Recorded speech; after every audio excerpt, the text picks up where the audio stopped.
Hej och välkomna till Sundhult. Jag väntar nu, jag är inte i Sundhult. Jag är vid Viktors affärshus. Och Viktors affärshus, det är en gårdsbutik som vi i bygden äger tillsammans. Vi är 10 delägare i ett företag som heter Solskensfarmarna. Och i det företaget så har vi Highland Cattle. Och här säljer vi vårt hängmörade naturbeteskött av Highland Cattle. Och så har vi lite bed and breakfast i det här huset också.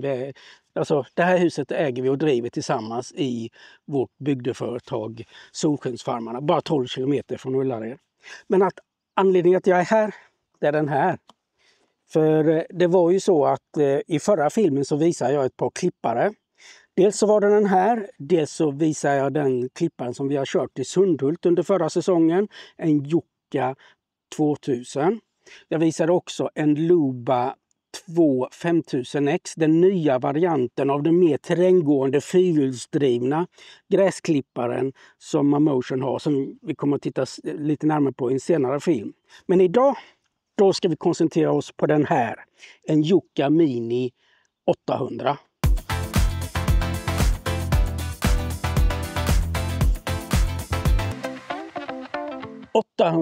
Det skvallrar om precis vad den här är designad för.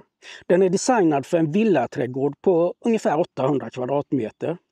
Sen kan ju tomterna se lite olika ut, det kan vara olika kuperat och så vidare.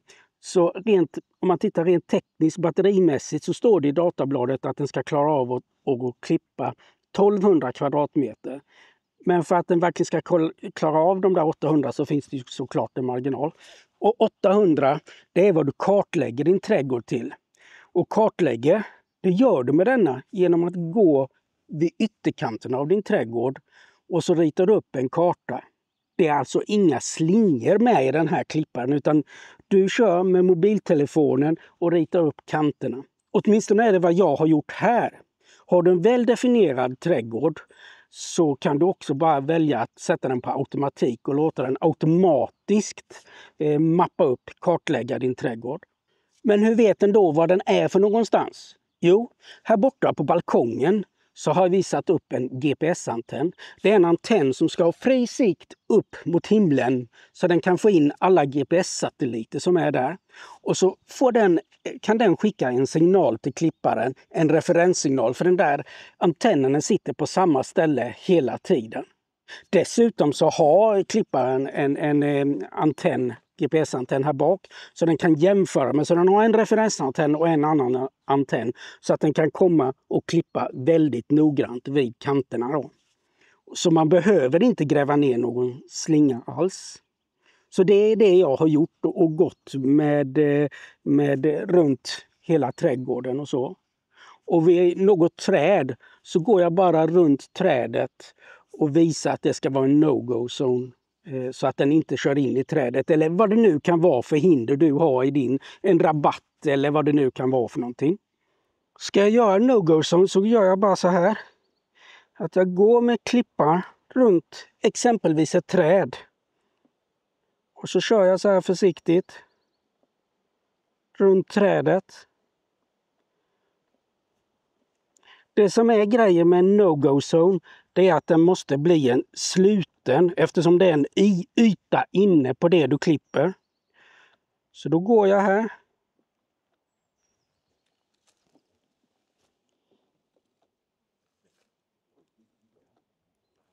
Försiktigt runt. Kör så långsamt så att jag känner mig någorlunda säker. Och sen när jag kommer tillbaka här så kan jag bara trycka spara och så har jag gjort ett no-go-zone runt det här trädet. Anledningen till att vi vill prova den här klippan, det är framförallt några saker. En sak är ju att vi vill bli av med slingan som vi har här, för att det är så. Den har krånglat ett par gånger varje år. Nu är det så också att den robotgräsklippan som vi använder på den här platsen, där har det varit krångel med laddstation och annat också. Men den här har en annan sak som den förra gräsklippan inte hade, som vi har använt här. Och det är att här framme så sitter det kameror. Och de här kamerorna är alldeles ypperliga för oss här. Eftersom när vi har öppet i gårdsbutiken här på helgerna på sommaren så brukar vi servera lite fika i trädgården. Och då har vi trädgårdsmöbler uppställda på lite olika ställen. Och de där tar vi inte undan för varje gång, utan de finns på olika ställen i trädgården. Så flyttar man lite efter vad det är för väder och så, vad det är skugga när det är en varm sommardag och så. Men de här kamerorna kommer ju att känna igen, att se att nu står det trädgårdsmöbler där den här ska klippa. Och då kör den runt det hindret, precis som om den skulle köra runt en igelkott eller något annat som den upptäcker. Just den här lilla Yucca Mini, den har ingen, om man säger, stötfångare eller så som är krockkänslig, vilket den vanliga stora Yuccan har eller Luban har. För den har en stötfångare, utan den här använder kamerorna för att detektera. Och skulle vi klippa på natten så har den faktiskt en lampa här också, så att den kan lysas med bra ljus framför sig så att den ser med hjälp av kameran. Den har också en regnsensor som känner av om det är regn, så att den inte är ute och klipper när det är blött och så. Vilket är väldigt bra, för dels blir det klabbigt under, dels blir det lättare att den slirar och gör märken i gräsmattan. Så då kan man tala om att gå till laddstationen när det regnar och vänta tills det blir bättre väder. Den har en klipphöjd från 2 cm upp till 6 cm som jag reglerar i steg på den här ratten här. Jag trycker ner och vrider. Så vi kan väl sätta den någonstans där 35 mm tänker jag när vi ska klippa i vår trädgård. Kanske får ha den lite högre. För när vi använder den här klipparen så blir det mycket lättare att använda olika områden och klippa på olika ställen där vi inte har klippt tidigare.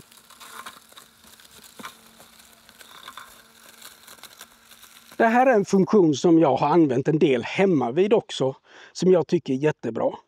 Det är att jag kan köra den här klipparen manuellt. Det här området här, där har jag inte kartlagt den här delen upp till vägen. Men jag vill klippa av det ibland. Och det kan jag göra manuellt. Genom att starta klipparen i manuelläge. Och sen kan jag köra klipparen som om det vore en radiostyrd bil här.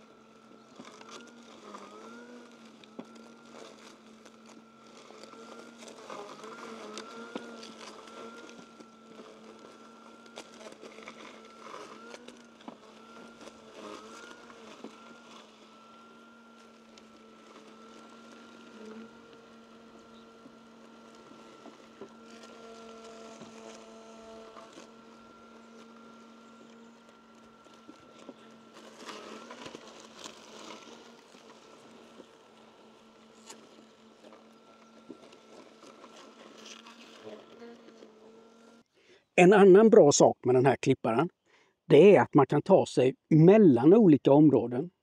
Som du ser här så finns det en parkering och vi har ju trädgård på andra sidan som vi vill klippa här också.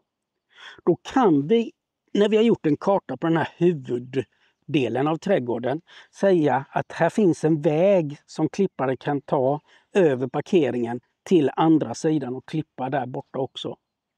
Nu ska vi inte göra det här, för tänk om det kommer en bil och klipparen går där. Utan vi ska köra på andra sidan. Ska vi se om vi kan få den att klippa. Här har jag några olika ytor. Och då tänker jag mig, om vi provar att klippa framsidan här, så skickar jag här. Starta att klippa, så gör den en kontroll på klipparen och så trycker vi OK. Så får vi se hur den här klarar av att klippa det här området. Här är vi i den vanliga trädgården som vi har klippt tidigare. Det ser man ju här att det är ganska fint och jämnt. Här har vi en liten backe upp här som inte har varit klippt alls tidigare. Som jag har kartlagt och börjat att klippa. Så tidigare så såg det här ut, alltihopa här såg ut på det här sättet. Men det har ju den här klipparen klippt ner. Det är inte en jättebrant lutning här. Och ni ser att jag har varit taskig mot den, så här finns fortfarande en del grovt gräs och så kvar här också, som gör det väldigt jobbigt för klipparen egentligen att ta sig fram. Och dessutom så har jag inte brytt mig om att jämna ut någonting här på marken. Så vi får väl se om den kan hitta upp. Och här vill vi nu klippa för att man ska kunna ta sig till den fina museet vi har där. Ekomuseum med kvarn och såg. Och då vill vi ha en naturlig gång att man kan komma upp här ifrån trädgården här via den här gamla vägen som egentligen har varit här, den här backen. Och här är det brant. Man ser här då att här har vi en källarvåning från den trädgården som är där upp en våning till den trädgården som är på framsidan som vi vill klippa där. Och då är det ju frågan, klarar den här klipparen att komma upp för den här branten? Nu har jag varit lite taskig mot den och lagt på lite ny massa där, löst grus nästan som jag har gjort för att jämna ut lite. Så nu borde det vara väldigt halt för själva klipparen att ta sig upp här. Ser vi ju att klipparen kör upp här fast det är brant upp till vägen. Frågan är hur brant det är. Ja, 24 grader ungefär. Den tar sig fram oväntat bra tycker jag. Nu var det så med den andra juckan som jag visade lite om i förra filmen. Den här är ju tvåhjulsdriven då.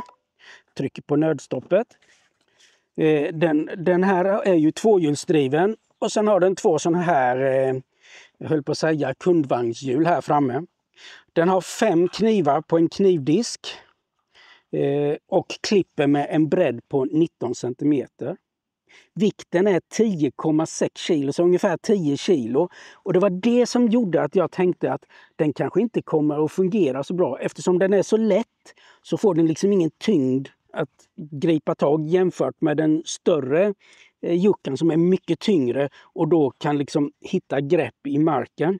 Men den har fungerat alldeles yppligt på det också.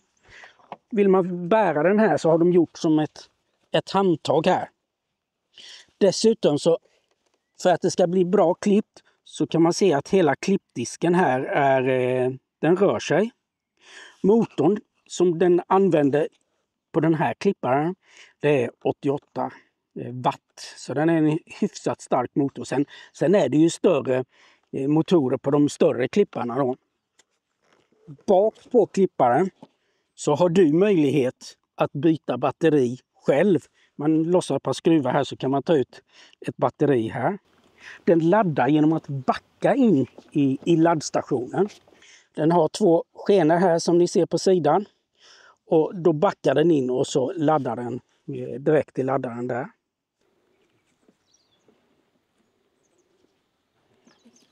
Så nu har klipparen börjat att klippa den här ytan. Framför vår ingång här så klipper den lite mot vägen.